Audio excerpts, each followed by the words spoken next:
Nancy Kline's thinking environment is a set of 10 conditions, the intention of which is to create a situation in which all participants are made free to think for themselves, and this can apply in one-to-one teaching situations or indeed within group work. So the first condition is attention. I will listen to you with interest and without interruption. So the act of listening, the quality of listening is seen to be really important, and the teacher's ability to listen needs to be absolutely superb in thinking environments. It needs to create that space so that you can think for yourself. And Nancy Kline herself states this really strongly. She says that in a thinking environment, to interrupt is an act of violence. And this might sound like it's overstating things somewhat. However, if you want to share something that's really worrying or upsetting to you, or equally if you want to share something that you're really enthusiastic and excited about, if you're interrupted, it can feel frustrating, you can feel thwarted and undervalued. So listening is really important in thinking environments. Also important is equality. I assume that you and I are equal as thinkers, perhaps not as knowers. I know more about you than some things, you know more about some things than I do, but as thinkers we are equal. Also important is ease. I will be comfortable with any pace you choose to set, and I will not hurry you. A feeling of ease creates, whereas urgency destroys.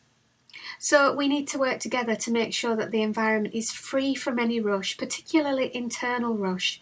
And the ease will help you to find time to discover the incisive questions that you need in order to break through to find your answer. So to allow things to develop naturally in their own time, ease is vital.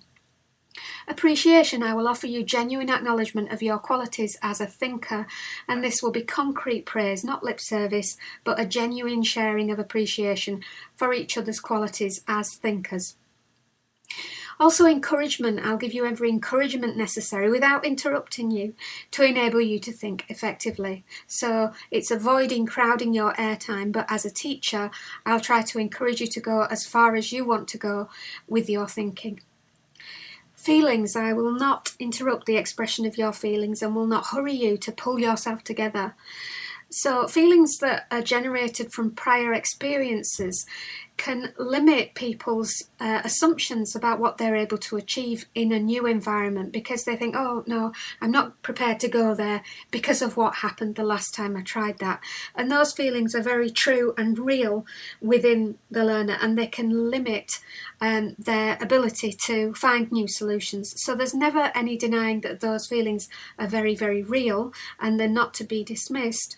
But together we can acknowledge that and acknowledge the crippling power of those feelings on occasion, and find a way to think differently and reach for and achieve liberating assumptions. Broadly speaking, this allows a safe place for some emotional release that can restore the opportunity to think rationally.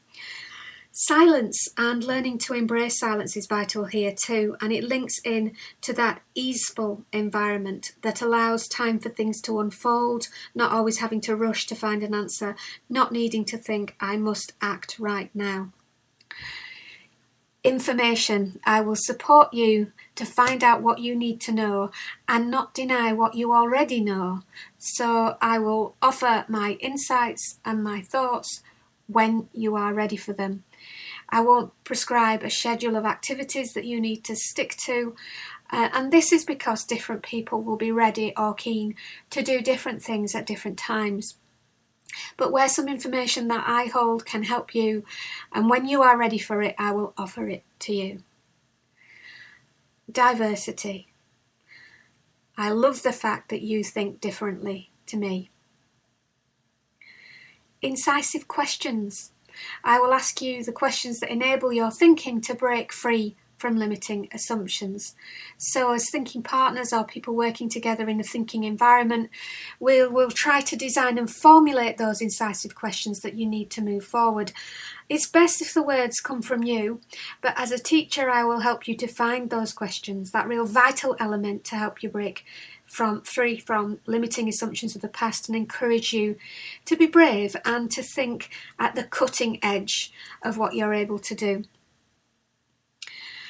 Place. We will try to make sure that we are physically comfortable for the duration of our time together, finding a place where and when we can meet that is comfortable for all of us, that is convenient for all of us, and is possible given the time and spaces to which we have access. And creating a space that's conducive shows that all the participants matter, and that is really important too. So to reiterate, the 10 components of Nancy Kline's thinking environment are attention, equality, ease, appreciation, encouragement, feelings, diversity, incisive questions, and place. Now, if these 10 components are accepted and embedded, then the experience can be really quite profound. How can we then manage to remember and maintain all of those 10 components?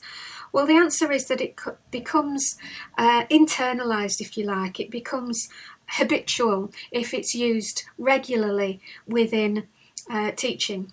And so you eventually get to the point where you can say, we're going to create now a thinking environment. And if people are well rehearsed in this, they will have internalised it. So it becomes a way of being, a disposition towards oneself and one's learners, and something that is of the heart that one can ascribe to as conducive to good participative learning and an equality of approach that engages everybody and involves everybody in their own personal development.